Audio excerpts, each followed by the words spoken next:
Grocery store workers across Southern California are voting today whether to authorize union leadership to call a strike, if necessary, against the major supermarket chains of Ralph's, Vons, and Albertsons. Employees have been working without a contract since March. Many remember the divisive grocery store strike that lasted for several months in late 2003 all the way through early 2004. That strike led to thousands of grocery store jobs lost, billions of dollars from the grocery store chains that were lost, and many friends and families split by the strike. So what could another mean? KOGO's Cliff Albert talked with business ethics lecturer at San Diego State, Wendy Patrick, about how things have changed since that very bitter strike 16 years ago.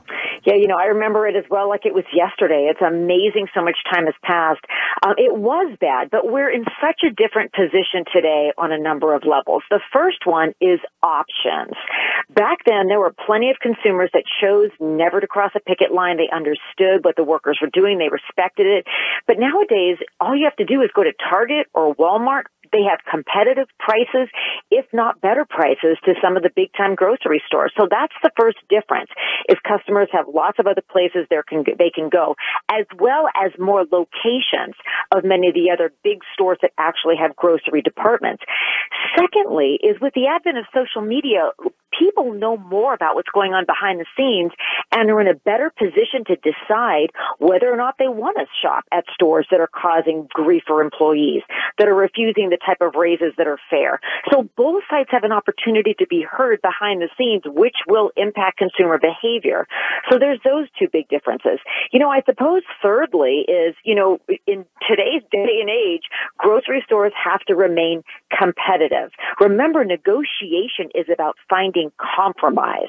So part of what you're hearing from Albertsons spokespeople, from, the behind the scenes people that know more about it than you and I and our listeners do, is they're basically saying they have to be compassionate but competitive. They want to be fair, but they want to be profitable. And that's one of the reasons that this vote is just to authorize the ability to strike, not to authorize and agree that that's exactly what they're going to do right away. And, in addition to the changes in shopping behavior and how you say consumers and customers behave when it comes to pricing and shopping and choices and all that, and certainly has changed in all these years since, when it comes to the right and the wrong, when it comes to ethics, when it comes to crossing a picket line, if that were to happen again, some of the divisions that was among people, in relationships, even family members that this generated. And it came down in many cases, I could recall, Wendy, that's the wrong thing to do. It's just not the right thing.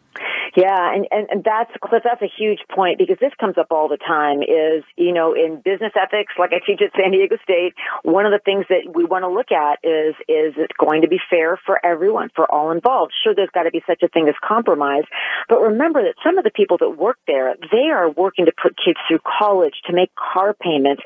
They may be one paycheck away from the type of really just terrible incidents at home in terms of not being able to put food on the table or having to choose between working 2 jobs or 3 jobs, and what do you do with the kids if you can't afford daycare?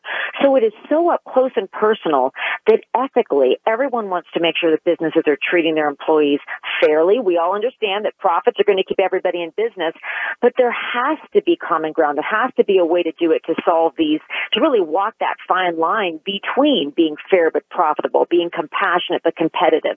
What's changed, Cliff, in the last almost 16 years since the last major strike is that everybody knows that there are these other options. There are so many other places with grocery sections now that never existed before. So at the negotiating table, which remember the grocery stores are saying they want to go back to, they also have to have an eye towards the fact that consumers, who may very well side with the workers because we all can relate to economic issues, they may decide, you know what, we're just going to get our groceries somewhere else because we want to respect the rights of these employees to have fair contracts. That's Dr. Wendy Patrick, business ethics lecturer at San Diego State. The results of the grocery store employees' vote are not expected to be released until Wednesday morning. And if a strike were to be called, it could happen as early as August.